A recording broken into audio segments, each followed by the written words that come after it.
I'm hugging a pillow because the work of becoming whole, walking in freedom, living out your true identity sounds and is triumphant. The goal is lofty, and it comes at a cost.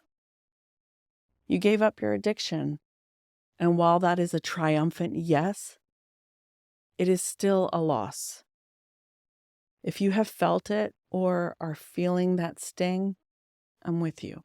Together, let's begin to unwrap the gift of understanding every bit of you is sacred by design. That sting or ache you might feel from time to time in your walk away from masturbation or pornography or hooking up is a sign that you may be grieving.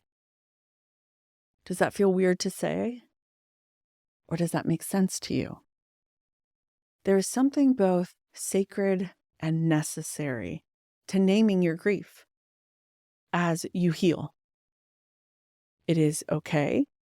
It is expected that you might miss the distraction, the relaxation, the intensity, and the high of your past behavior. Masturbating, pornography, hooking up was an easy way to escape those difficult feelings. And you've lost your buffer. Don't be surprised if guilt might come knocking real loud, even as you consider the idea of grieving the loss of your addiction. And you might think to yourself, how could I feel sad about saying goodbye to masturbating when I know the shame that it brings? Or why would I miss looking up the same porn or people to ease my loneliness when I know how it ends? Let's ask guilt to leave. Let's ask those questions because it's okay. Grieve the loss of the search. Grieve the loss of your addiction. It's part of the process. It's a good part of the process to healing. Just hear me out. Grief will show up in reaction to the intense changes taking place in your heart and in your mind and in your body. Grief is going to show up as you're making these big changes. So be ready. What would it look like to welcome grief minus guilt? Because it makes sense, okay?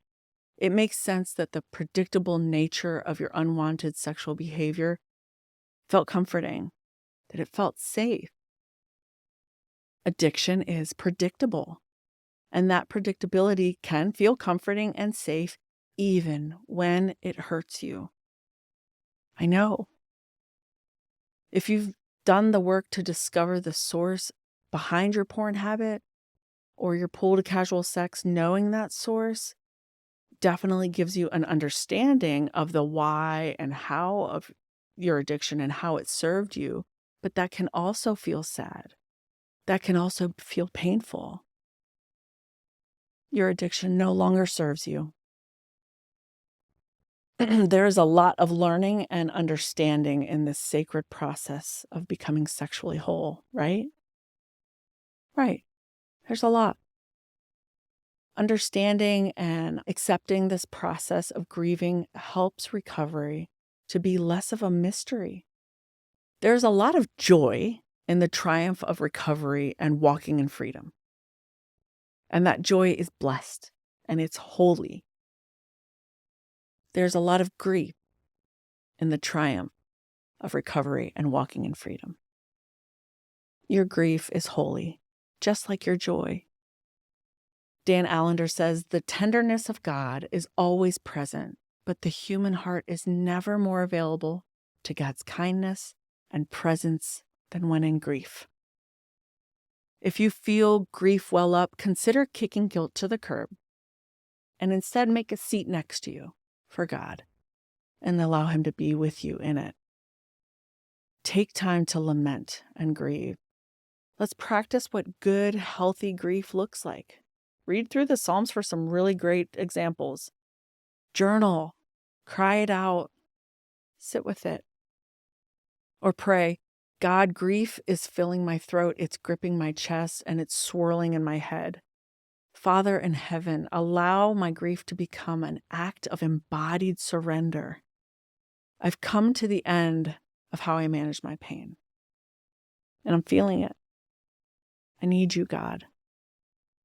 Help me feel the depth of my sorrow, and thank you for letting me feel the depth of my sorrow and for staying next to me.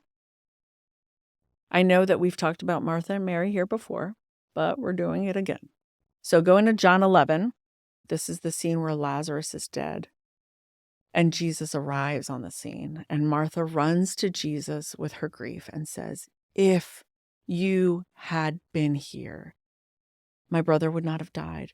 And then she defends her faith and covers her "where are you" kind of anger with knowledge of Scripture, with knowledge of Jesus. But when Mary walks up, she starts with the same exact words, "If you had been here," but then she falls to the ground and cries. And then Jesus weeps. This, as Kurt Thompson teaches, is an example of when grief is fully in the room, without distraction or debate or denial. That is when Jesus acts. Jesus acts when we name our grief. There is something both sacred and necessary to naming your grief as you heal. Ask Jesus to help you name it, to weep with you, and to move forward from your grief, your blessed and holy grief.